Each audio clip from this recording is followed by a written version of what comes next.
Well, hello everybody, and welcome to today's webinar. Today we will dive into a very exciting topic, turning the tide on turnover, mastering the first 90 days for frontline success. Today's webinar is approved by ATD, HRCI, and SHRM for professional development credits. Let's go ahead and meet today's speakers. First up, we have Michael Rochelle. Michael is the Chief Strategy Officer and co-founder at Brandon Hall Group. Michael serves in a variety of roles, including overseeing research and advisory support for organizations and solution providers. Michael is one of the company's principal analysts covering all areas of human capital management. Michael has 40 years of experience in our space. Next up, we have Roberta Gogos. Roberta is Brandon Hall Group's VP of Agency and Principal Analyst. She has 15 years in the HR and learning tech space, and she has been on the consultancy side, agency side, and has held CMO roles on the vendor side. She specializes in brand position and developing marketing strategies that build market share and profitability. Now I'd like to turn things over to Eran and Neicey to go ahead and introduce themselves. Thank you very much. Pleasure to be here. My name is Eran, and I'm the co-founder and CEO of Bytes. We created a platform that empowers frontline employees through social media-like engaging content, helps them to excel at their work, and ultimately leading to better business results and better performance. Our customers use Bytes for anywhere from new hire onboarding, on-the-job training, safety and compliance training, and all the way to boosting sales. Or, as one of our customers described us best, it's as if TikTok and corporate LMS had a baby. And what led me to establish Bytes is my personal background in the hospitality industry. I owned quite a few restaurants in my past where I met firsthand the pain and the struggle of hiring, onboarding, training, and upskilling new hires. And here we are today. Awesome. Thank you. My name is Neicey Johnson. I am a manager of product for UKG, actually specializing in onboarding. I've been with the company for about 8 years, started in payment services. And what brought me over to onboarding is I was very passionate about making sure that onboarding was more than just compliance, more than just paperwork, but it included also connecting with your new hires, and as I would say, extending the honeymoon period. And when I'm not actually doing product, I am also a filmmaker and an author. Thank you. Thank you so much, Eran and Neicey, for those wonderful introductions, and thank you so much for joining us today. So moving right along, we'd like to give a huge thank you to today's webinar sponsor, Bytes. As Eran briefly mentioned, Bytes is an AI-powered platform revolutionizing frontline workforce training with TikTok-like micro-learning videos. Seamlessly integrating into channels like WhatsApp and Slack, Bytes cuts training time by 67%, boosts engagement, and improves knowledge retention. Bytes drives measurable ROI, helping companies reduce employee turnover, enhance sales team performance, and streamline operations. It delivers fast, scalable, and impactful training, improving productivity and lowering operational costs. We want to remind everyone that the annual Brandon Hall Group Excellence Conference is being held in Florida, January 28th through 30th, 2025. Registration is now open, and we cannot wait to see you there. We also invite you, as always, to participate in our research surveys. We have 3 that are active now, and links will be available in your handout, or you can always visit brandonhall.com. Once the results are analyzed, all participants receive a piece of complimentary research and other exclusive benefits.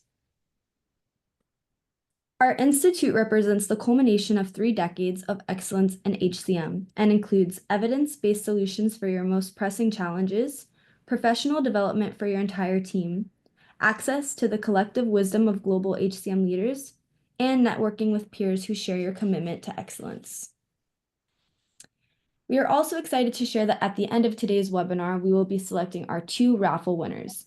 You could be a winner of 50% off the 2025 HCM Excellence Conference, or you could win a free Excellence in Action program submission. Stay tuned to see if you are the lucky winner. You must be present to win. Now, lastly, before we get started, just a few quick things to note. If you have any questions, please use the questions panel on your control bar. We'll have time for Q&A at the end. We will be recording this workshop, and we will email you the link and a PDF of the slides within 24 hours. Also, the chat box is open, so feel free to share your thoughts as we go along. Your input makes this more valuable for everyone. And now, without further ado, I'd like to pass things over to Roberta to get us started. Thanks a lot, Ivy. So we'll be covering a lot of ground today, from challenges and cost to the first 90 days and practical retention tactics. But we wanted to get started first with taking a pulse check on where we're all at when it comes to the turnover challenge. So we'd like to kick off a poll here.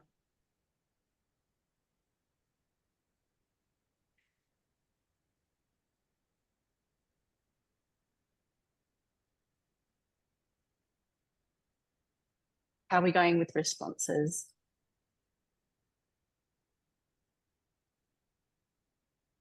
Good, let's just give it 5 more seconds. Thank you.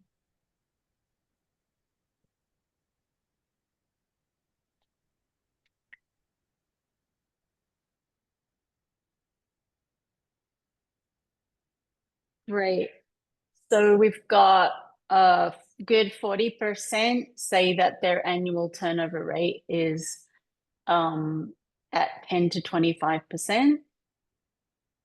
And a large majority of people are not sure as well. So thank you for sharing that. Eran, Neicey, do you have any comments on these before we jump into the slides? Very interesting findings, and we'll see if it correlates with the findings and the white paper that we're introducing today. Excellent. Yeah, I'll second that. Great. Let us move on then. So we want to set the context a little bit first on the next slide. So we're starting with just talking about the sheer size of the turnover challenge. The frontline workforce is facing a retention crisis. And on the next slide, you can see that some of our stats on that at Brandon Hall Group. So 92% of organizations are at high risk of losing top talent, and only a third reporting good employee experience. So we're looking at a really widespread problem. This affects 70 to 80% of the workforce, highlighting the urgent need for better strategies and tools. But I'd like to put this into perspective with a practical example that Eran showed with us. If we could pop over to the next slide, please. So Eran, let's make this real for the audience. Would you give us an example, please, of what these numbers mean in practice from your perspective? Yeah, definitely. Well, we'll start with an example. Like you said, just imagine that you are hiring 1,000 employees today. Within 90 days, 450 of them will no longer be with the company. With the completion of the first year, 740 of them will not be with the company anymore. These are the results that we had from a massive research we did together with UKG, and the reason why we're here today. We surveyed over 13.5 million employees in the US across different sectors, different industries. And even though I had my own theories, even I was shocked by the magnitude of the turnover rate in the first 90 days. To think that almost half of the employees, definitely in frontline-centric industries, will no longer be with the company, that really took me by surprise. Mm-hmm. Mm-hmm. And from UKG's viewpoint, Neicey, what are you hearing from customers about these challenges? We know many are dealing with high volume hiring. How does this connect? Yeah, absolutely. When you think about high volume hiring, a lot of times we focus on the tasks related to actually bringing in and hiring, that we're not actually focusing on the task around retaining talent, because it's just the routine. It's just the mindset that we get into because we're all busy with our regular day-to-day. So what we're hearing from our customers is exactly what the studies show. How do we actually get to do more with less? How do we retain our talent? And I mean, looking at the results of the poll this morning, I don't want anyone to feel bad about the results. These are the types of results that we're seeing, and it's the reason why we're having this conversation today. Great. And just from Brandon Hall Group's perspective, Michael, how do these findings align with what Brandon Hall Group is seeing across industries? They're very consistent, actually, and to echo the other speakers, this is something that really needs to be focused on, not to feel bad about, but to say what are the process improvements, what are the actionable steps. And I would add one additional point is, how do I begin to get measurements like this within my organization so I can act effectively? All right. Let's have a look at how we solve then. If we could just pop over to the next slide, please. And looking at training as a key solution to the retention problem. So here again are some stats that we have at Brandon Hall Group. Leadership development programs can reduce turnover by up to 26% is what we're seeing. However, a third of frontline workers lack adequate training access, affecting job performance for about half of frontline managers. Eran and Neicey, I'd really like for you to respond to this. Like, Neicey, to start, I'd like to ask you about UKG's study on turnover findings, where you interviewed about 100 deskless workers across retail and healthcare. Can you tell us what you learned from the interviews, please? Yeah, I think I was actually surprised to actually learn the number one reason why actually employees chose to turn over within the first 90 days is because they were hired to do a job and they weren't doing that job. And not only were they not doing that job, they weren't trained for that job. So I think it highlights the importance of training, not just during the pre-boarding experience, but also during the onboarding experience and even beyond. I like to say everboarding, because a lot of times people focus on training very little in the beginning, but that's the only time they think that they should introduce training. It should be throughout the life cycle of the employee experience. Mm-hmm. And Eran, from your perspective, how does this connect to the hiring and onboarding process, or what are your thoughts on what happens to trainer morale and team dynamics when someone's hired to just fill a position? Yes, first of all, like Neicey said, our interviews that we're doing and speaking to our customers, we get the exact same feedback. I would add one thing, that the hiring phase is extremely important, even though it's before training, but it needs to be aligned. And sometimes we're tempted just to fill the position, just to tick the box, and we set the wrong expectations with the new hires. And when they actually get to the job, there is a big frustration. So that's definitely the first part of it, setting the right expectations. It can do more harm to hire the wrong person just to fill this job, this position. And the second thing is obviously the training and the onboarding has to set them up for success. Otherwise, it's a pre-known failure. So definitely we have the same insights as Neicey just mentioned. Let's dive into the costs a little bit, but before we do that, I'd like to hear again from the audience about what they believe drives turnover in their organizations and see how that reflects from the data that we've been seeing as well. So let's have a look at that.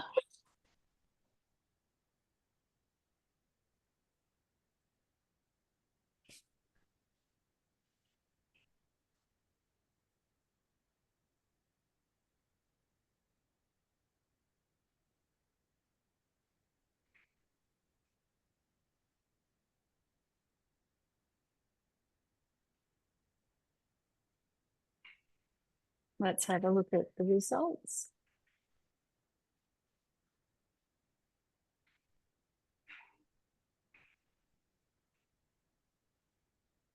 The primary driver of turnover in organizations is considered to be poor management or leadership, followed by inadequate onboarding and lack of career growth opportunities.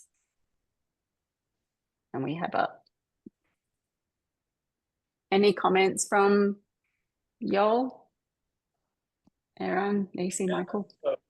Again, this completely resonates with our findings. I think that proper onboarding is crucial. And in order to have a proper onboarding, you probably have to have the proper management and leadership to build one.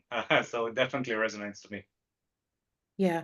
And like I said, I was shocked to find, I thought actually the number one answer in our results would have been poor management and leadership, but it was inadequate onboarding.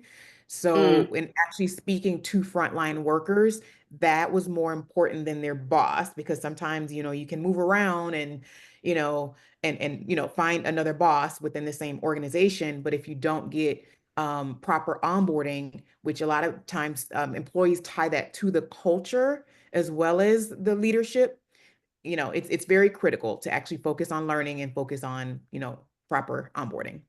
Definitely. Thanks. All right, let's look at the, go ahead. Let's look at, I'd like to add a point if I could. And that's, I agree with what Neicey is saying, is that leadership and poor management is less of an issue for frontline people because they're more removed from that close manager relationship. You're talking about lots of people literally on the front line, working almost autonomously. And what you teach them in the very beginning and have them know is the thing that they're going to rely on more than management relationship. That's the thing they're going to reach for.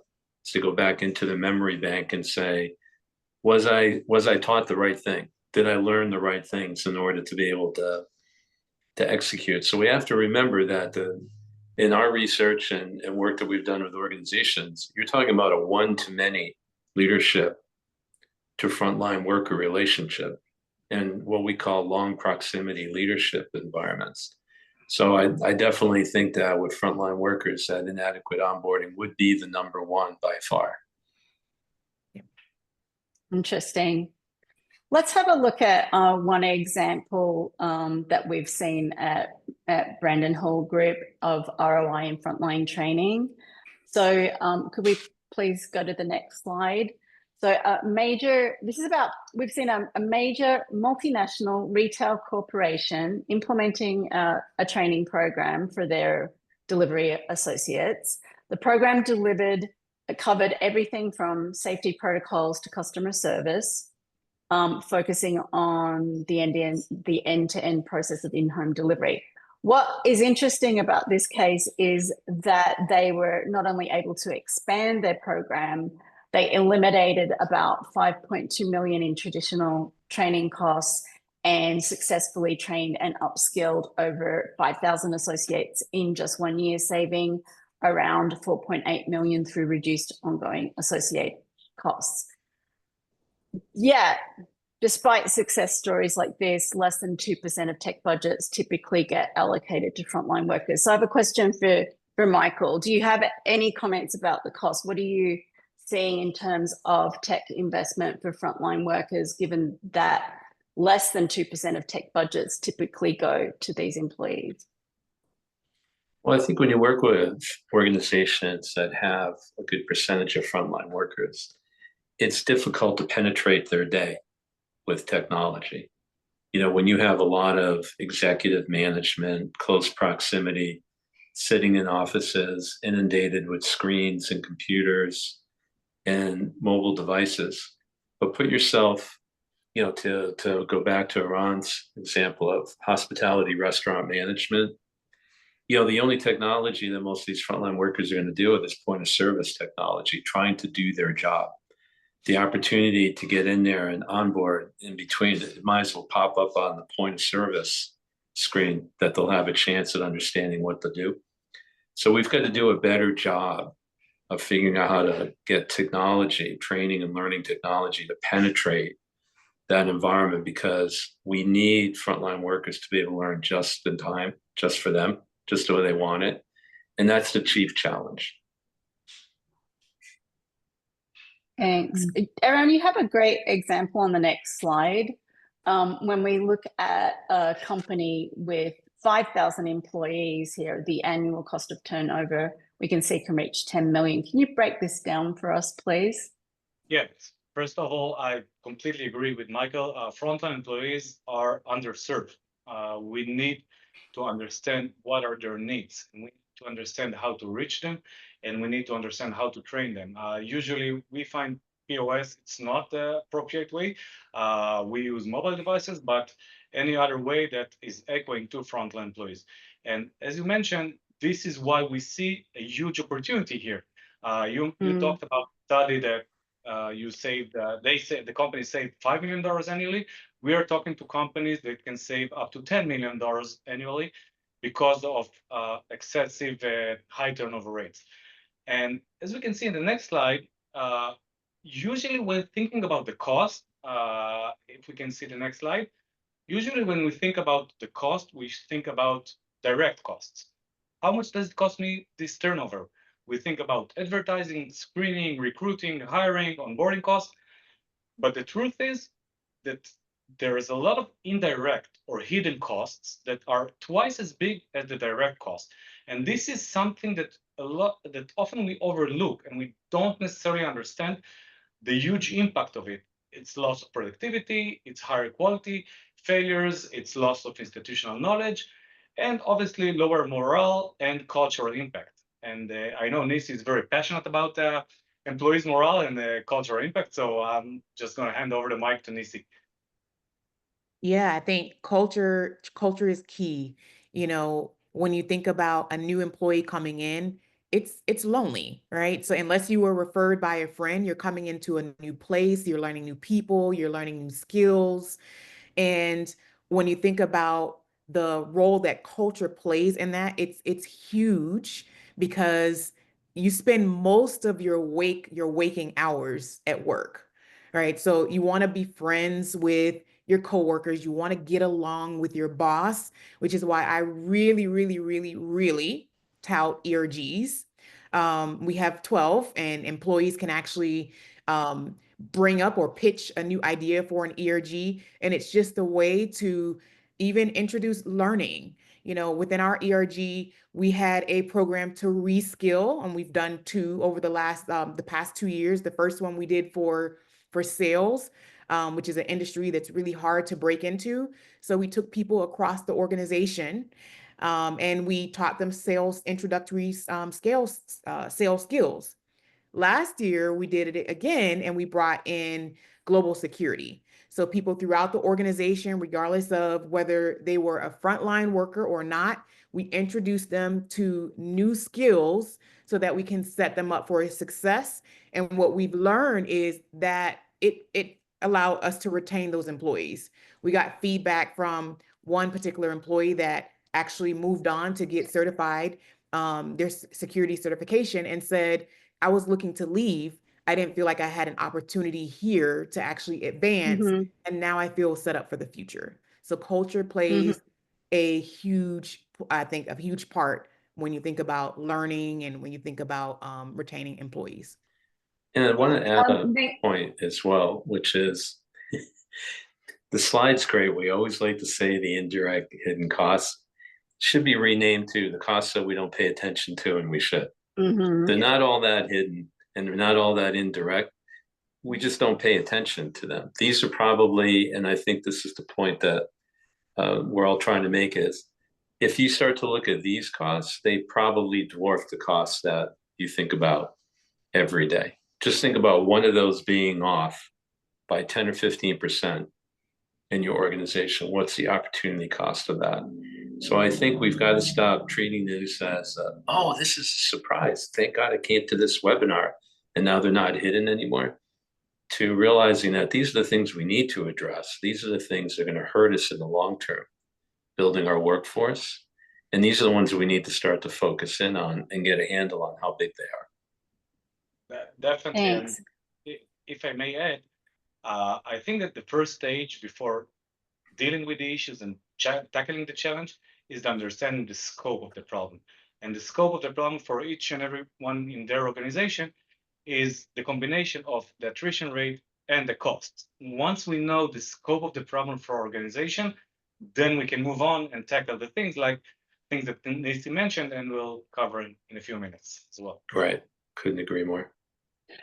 I wanted to touch a bit on lower morale of remaining employees, because I know, Neicey, that you've spoke with me about the ripple effect on team morale and the sort of message that high turnover sends to both current and future employees. This seems to be something that organizations don't consider as much as perhaps some of the other indirect costs. So could you give us your thoughts on that, please?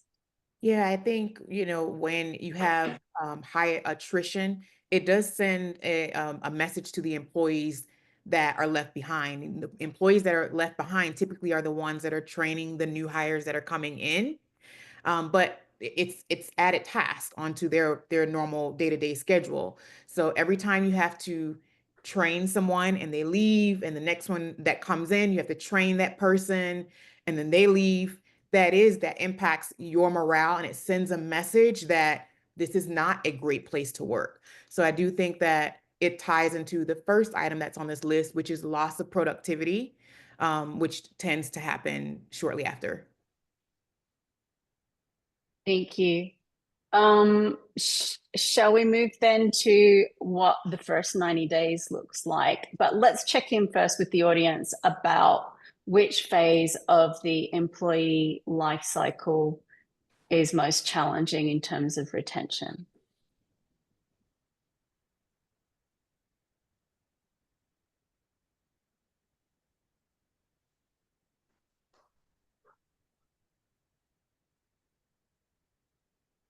And whether people do divvy this into the 30 to 90 periods or beyond.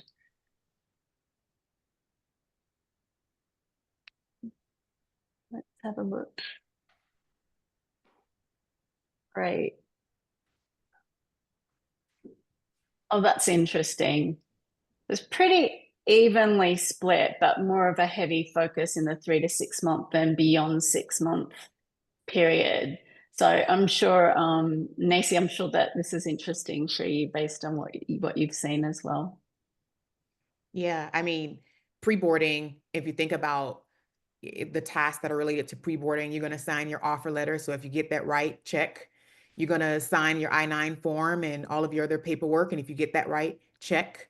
And if you introduce your employees to a great recruiter, your boss, and the interview process goes well, the pre-boarding piece is great. But it ties into what I mentioned before, like that is the starting of the honeymoon phase. So that shows you, if you get that part right, focus down on the next 30 days and then the next 30 and so on. If you can get that to look like the pre-boarding phase, I think, we'll see greater results, better results. Interesting. And Eran, I know that you have some very strong opinions around the distinction between the periods as well that we'll get in, but. Yeah, actually that's quite a surprising poll, I must say. Obviously, I know there's a huge challenge on how to upskill, reskill, and how to open opportunities for employees after 6 months in the job. But it's actually a bit of surprising because personally, I found the first 90 days to be the most challenging, and the research says so. So this is definitely a thing to put in mind and to think about, maybe for the next research. Yeah, I think there's something else to consider with the space too, is how many people out there are dominated by frontline worker environments. So I think, if we were to separate that out, Ron and Neicey, back to what we were talking about, you're going to see that percentage is going to be much higher in that first 0 to 90 days. But it's interesting when you look at the 2020 and then how it breaks out afterwards. Those people never make it to the 3 months and beyond. And that is something that we all have to consider, is that if we're saying 20% leave in 30 days, another 20% say they make it as far as 90, we're saying 40% don't make it to the 90 days. It's collective. Right. So you got to realize is that, you may have someone been around for a while and then they leave, hardship. Imagine being in the position, frontline workers, where you have a lot of turnover. Somewhere it's upwards of 150 to 200% planned turnover, like in retail, for example. Having that type of turnover due to training added on top of that, you're talking about you have no chance to be successful. So I would probably, in hindsight, rewind it and say, okay, for those frontline worker-dominated environments, I bet your number is much higher. Yeah. Well, let's have a look at some numbers and off the back of that on the next slide, please. So this is some of the data that we have at Brand and Hall Group. So nearly 40% of all turnover occurs in that first 90-day period, more than double the rate for the next 3 years combined. This underscores the importance of effective onboarding programs we've been talking about, which now 97% of organizations now prioritize, and 45% say it's a top priority. And Michael, just with that number of 97% of organizations prioritizing personalized onboarding heading into 2025, what are you seeing? I'm saying it doesn't translate very well to action. That's what I'm saying. 100% of the people think, yeah, I really need to do this. It's definitely a priority, but take a look at the numbers above it. So actions speak louder than words. Very poor translation of why we think something is important and effectuating action. And that's what we have to be able to do, is we have to begin to stop saying, oh yeah, we definitely have to pay attention to that. And I would also ask the audience too, and they can answer in chat, is you say it's a moderate or high priority as an audience, but do we really know what the number one thing we would do? What would be that first and most important thing to do? Love to hear from the audience on that, but we've got to translate words into action. Yeah, for sure.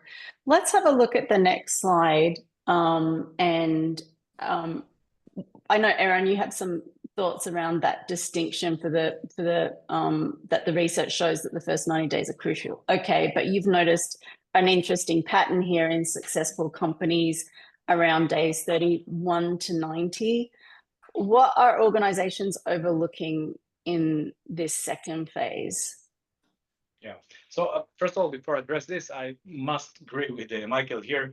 The difference we see between successful companies and less successful companies is the difference between talking about it and doing it. More successful companies are really taking the actions, the necessary actions, and the rest, I don't know, like maybe it's not really their top priority, but the ones who are really successful are the ones who are taking initiatives and doing something to tackle this challenge of new hire onboarding and training.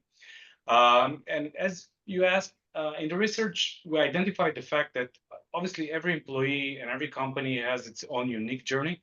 But most people or most companies look at it as few stages. There's the hiring, there's the pre-boarding, there's the first impression, the simulation. And what we found, and again, in the next slide, we can see it, that the more successful companies are the ones who looked at it as an entire holistic process, from the pre-boarding until the time that the employee is really onboarded and is really can be productive and part of the team. We also saw that a lot of companies are really focusing and putting a lot of resources on the first 30 days, because this is the obvious.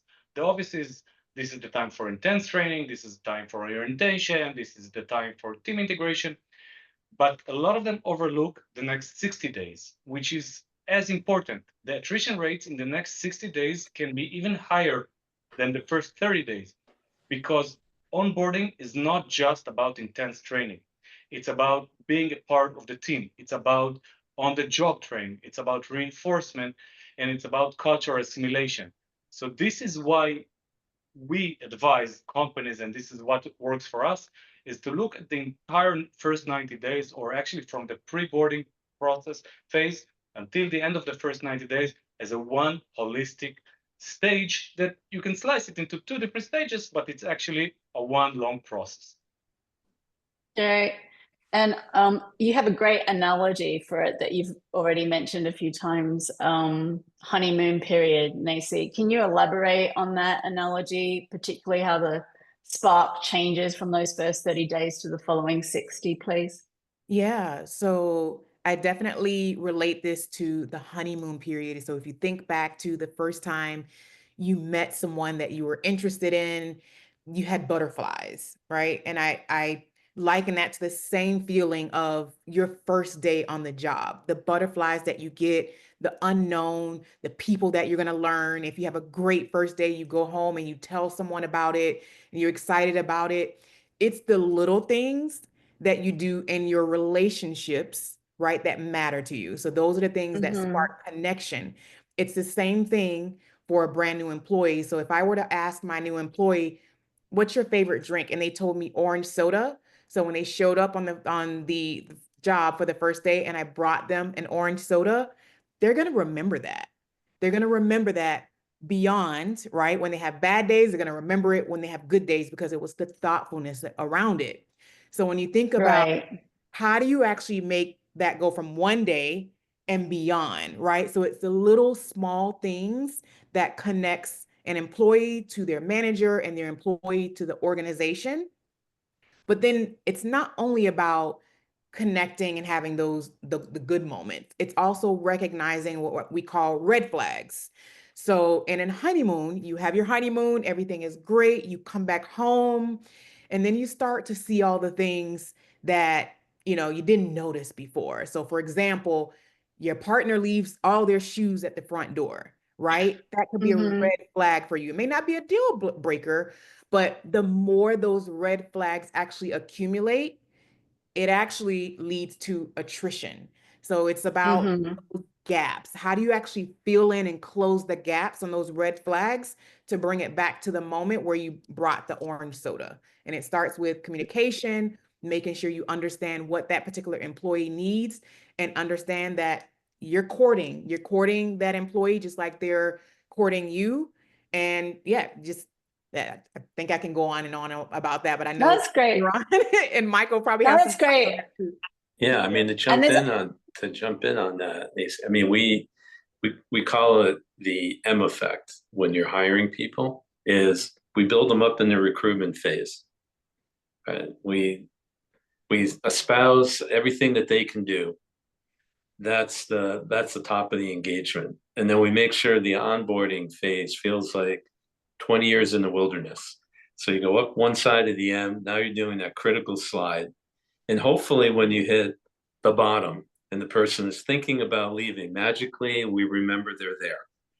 We grab them, re-engage them, pull them out of the abyss, have them climb the top part of the M, and then we slowly try to figure out if they're going to stick around. We put people on a roller coaster because we build them up in the beginning of when we're hiring them, and then we don't do anything to make them feel like they've been on board. It has anything to do with why we hired them in the first place. But I do want to mention one thing. There's been some great dialogue in the chat, and things like hiring the right people and retention bonuses in the 90 days. I don't know if anyone remembers, but I think it was Zappos who used to pay people money not to stay. Like, we'll pay you not to stay if you don't like being here. There's a lot of ways to mask the effect of attrition and lack of retention. But what we've got to do is, all those things considered, is are we paying attention to the people that have decided to come to our organization? And the answer is now we picked the wrong person, or let's make our numbers look better by retaining them. And I think one of the audience members said delay the pain, which I thought was, those are the people that leave in the 90 days and longer because they stuck around to get their retention bonus. That impression, that first impression, is the most important piece. You can, in all the research that we've done, it's nearly impossible to recover from a bad first impression in onboarding. Yeah, there's a lot of people are really resonating with the human connection part here. From comments around servant leadership and people remembering, first impacts from their managers. And then Kimberly says that the human connection and training can build competence and culture as well. Roger, if I may add something, tapping on what Neicey said about the orange soda, one of the things we found to be the most impactful and the most helpful, it doesn't have to do with technology, it doesn't have to do anything with AI or anything. We go to our customers and we say, first of all, assign an onboarding buddy to the new hires.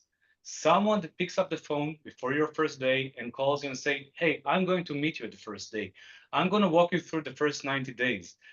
This small thing, it mitigates a lot of the gaps, it removes anxiety, it makes people feel welcome. Obviously, then comes technology and onboarding and everything, but this simple act of assigning an onboarding buddy, it has an impact that I cannot even describe in words.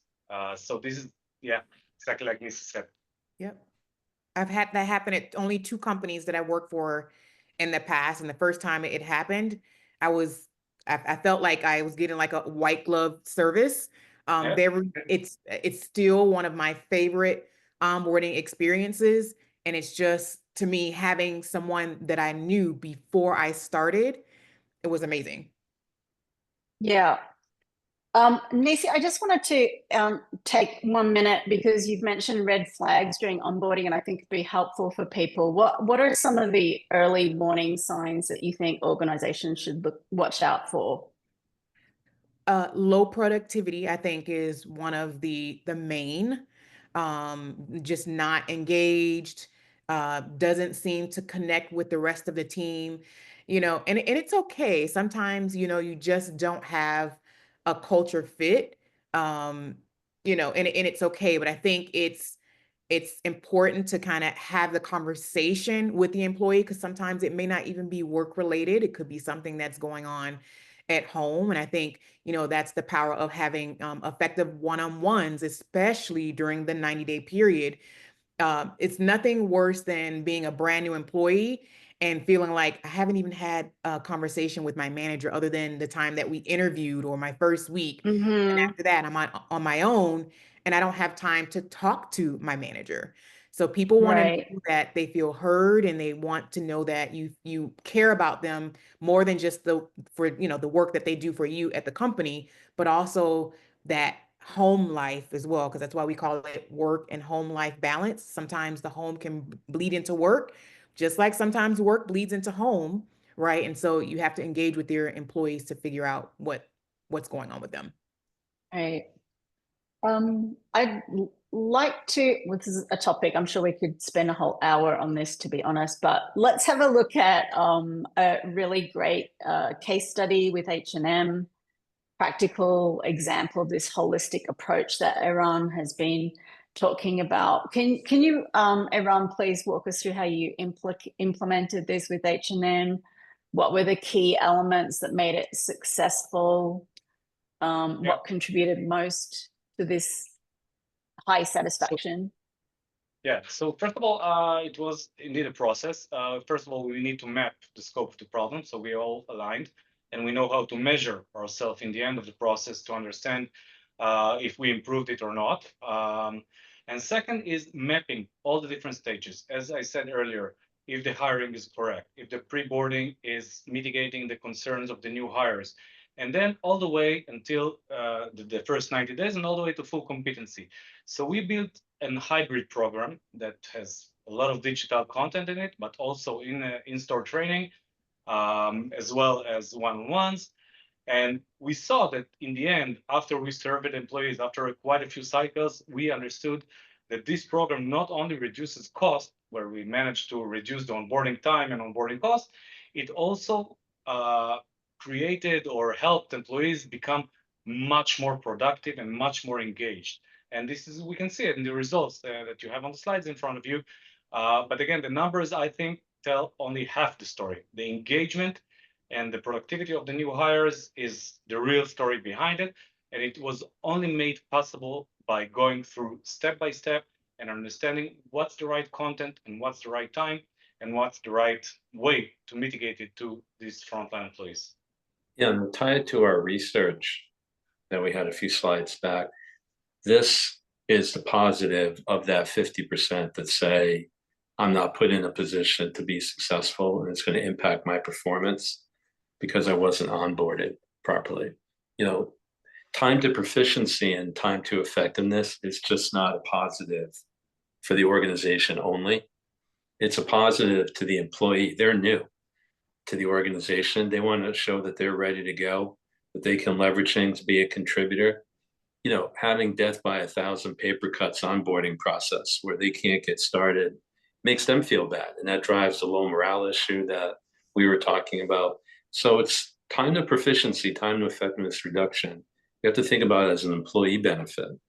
And this case study clearly shows that gets people supercharged up. I came on, I was able to show what I'm worth, what I can do in this organization as early as possible. It's going to make me feel good that I made the right decision to come work here. And I'm starting out with a positive experience. Right.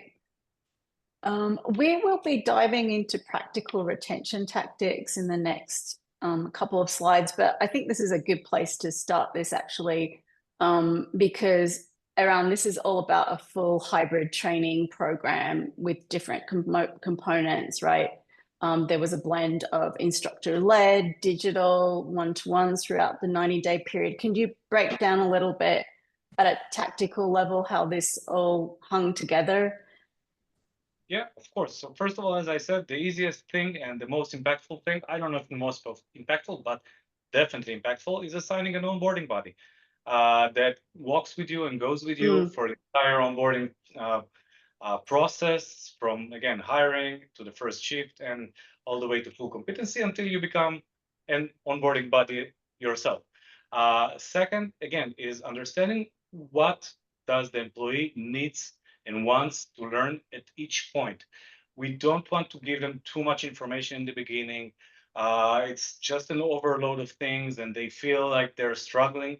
So it should be, in our point of view, low amounts of content, but what is imperative for their job, for their next shift, what do they need to learn for the next day of training.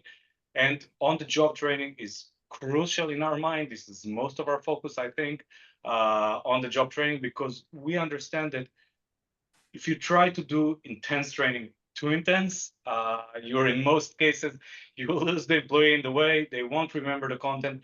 So it's, again, it's not trying to push everything into a 5-day training program. It's spreading it out over 90 days and delivering the right content in the right time. Some of it digital and some of it is instructor-led training or in-store training. So I hope I managed to answer it. And obviously I can go on about it for hours. That's right. That's a good segue into our next poll question. So before we discuss solutions, how would you rate your current strategies for employee retention?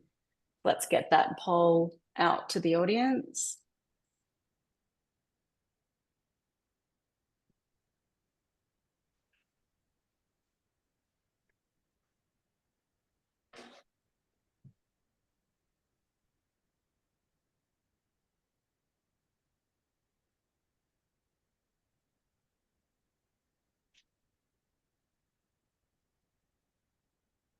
How are we going there with the polls?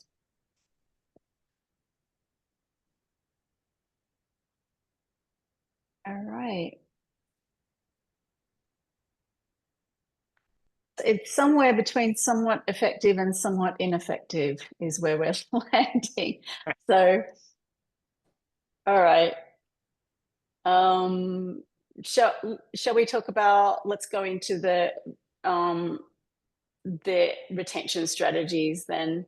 I think this is a slide that the results are something that we could all expect probably, and not unusual in any way. So let's pop over to the next slide, please.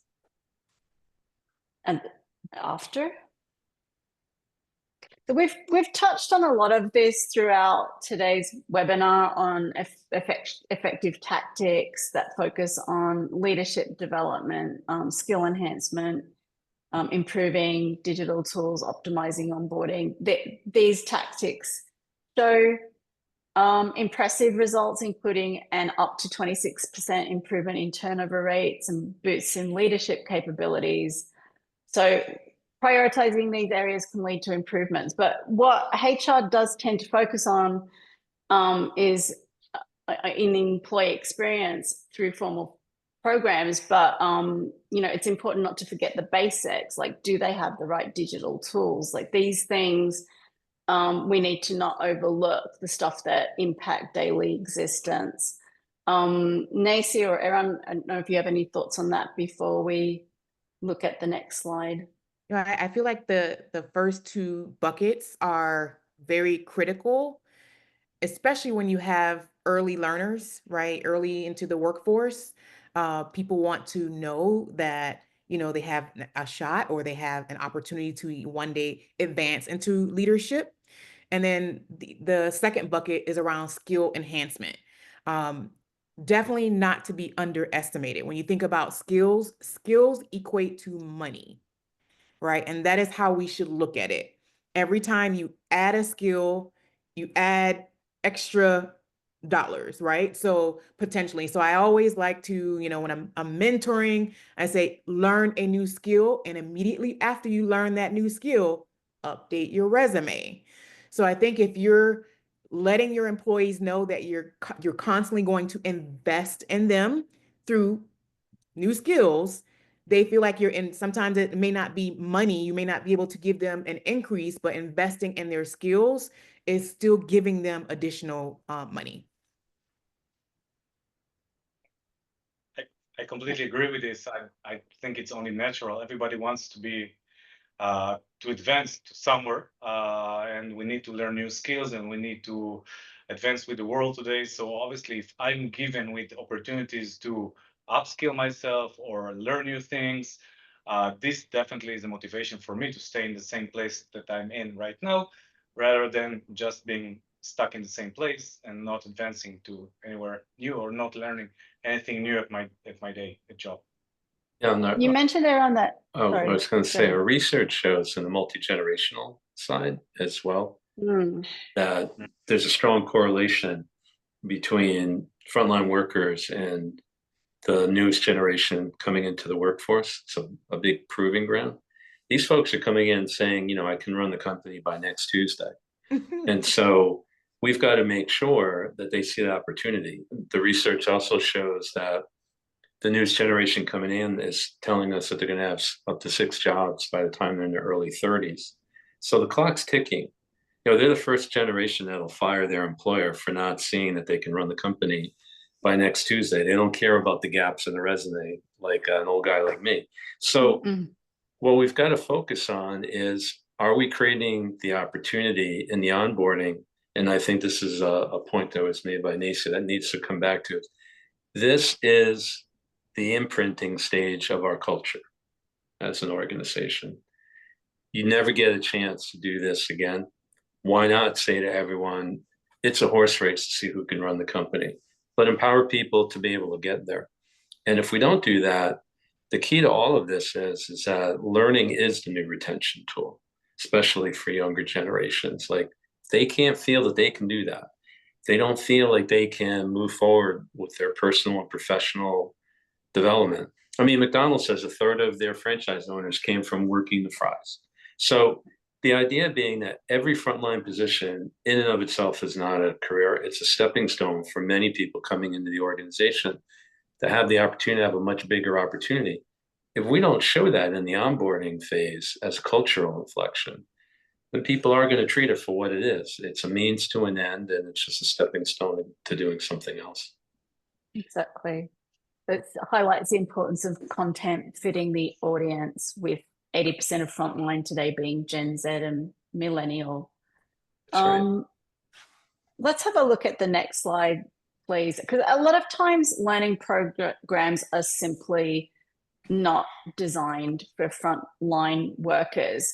Neicey, we chatted earlier on about how learning programs are often designed by people sitting at desks for people sitting at desks.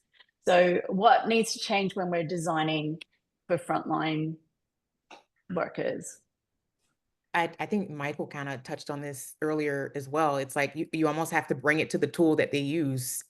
So if it's the POS system, how do you actually carve out time on that POS system to incorporate learning? If it's the mobile device that they have access to, how do you actually give them, number one, I think it's giving them the time, right? Because I think that's the one thing that's forgotten. It's just, you clock in, you do your work, and you clock out, and time is not allotted for learning. Even if it's come in, 15 minutes before your shift, you have to give the employee the time, and then also make sure that you're bringing that learning to the tool that they use on a day-to-day basis. Great. Let's, just being conscious of time, let's just pop over to the next one. And for this last slide for today, and I'd like to ask each of our panelists, what is the single most important action organizations should take tomorrow to improve retention? So Eran. I think Michael said it perfect. It's fit the content to the audience. Most people today in the workforce, definitely in frontline workforce, are Gen Z and millennials. Unfortunately, I'm not a Gen Z or a millennial anymore, but even I would like to get this engaging content. I attended an event the other day where the speaker presented a study that people would rather electrocute themselves than being bored. Now, I don't want to electrocute myself, but I definitely don't want to sit in a classroom for 8 hours straight. I don't want to go through lengthy digital training. I don't want to see 50 slides PowerPoint presentation. I don't want to get booklets. I want to get the content in an engaging, effective way. And I think this is the one key takeaway that I can provide here for all attendees. Neicey, the number one thing organizations can take tomorrow to improve retention. I would say understand what the red flags are, and start with each individual employee, but also look at the trends across your organization. There might be a trend across your organization or across a particular team around those particular red flags, and target those. Right, Michael? I'm going to lean into the idea that you have to brand yourself as a learning focused culture, that you believe in continuous lifelong learning. And I think that's your number one retention strategy. Thank you. We've got a few minutes left. I'd like to take it to audience questions while we have a couple of minutes. Oops. Chat. If you have any questions for Michael or Eran or Neicey, please pop them in the chat.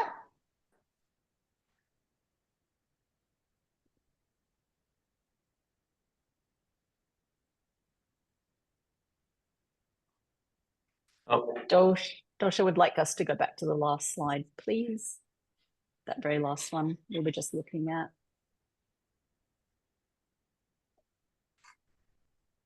This is Eran's holistic onboarding approach that he has emphasized throughout. I think that in the left, we can see the Venn diagram that the magic happens when all three circles meet. It's a task, but it's an achievable task. And when we find the right onboarding path, when we find the holistic process, it serves a triple purpose.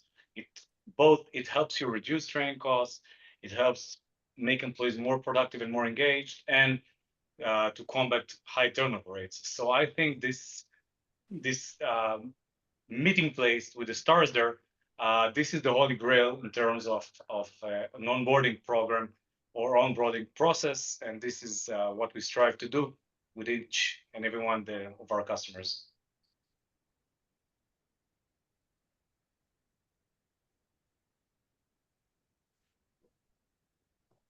You're welcome. Dr. Shida says thank you, and recommendations are very helpful. So I think as we wrap this up today, if the audience has any questions that we can, we have one. How can we improve productivity in the first 6 months? Because many of them resign if we start asking business, if we start asking business. So the first 6 months, how do we improve productivity is the question. Yeah, so if I may take the mic, I think it has to do with actually everything we discussed right now, but it's a matter of understanding what is the outcome that you want employees to have in these 6 months. What are your expectations from them within this time frame, and providing them with the right content and the right instructions in this time. So again, I would go back to the drawing board, understand what are my expectations from employees during these 6 months, and if in checking if I'm providing them with the right tools and the right information to meet those expectations. So this is, without knowing the industry, this is the best I can advise right now. I think Jackie also asked. Sorry, go ahead. I think there's a spin to what was being asked too. Is as soon as I know what I really have to do, I run. That's basically the bottom line of that point. And that's where I think back to the constant feedback. I think it was one of the bullet points, is you got to be checking in with people because they have to know that their training is going to be effective in the end. You know, the thing that would be horrible is they're going through a training process. Suddenly they're like, okay, it's your turn to run the register. It's your turn to take the front desk. It's your turn to take the shift on the hospital floor, and you don't feel like you're prepared, and so you quit. You know, you're not gonna happen. So what we've got to do is give not only check-ins, but we have to give related feedback in a very quick amount of time so that people can be prepared and feel like this time is coming when you're going to have to do it by yourself. And you're prepared and you're actually confident and excited about, dude, I think we've lost the excitement in onboarding. I'm super charged up, can do, let me at it, you know, put me in center field, I'm ready to play.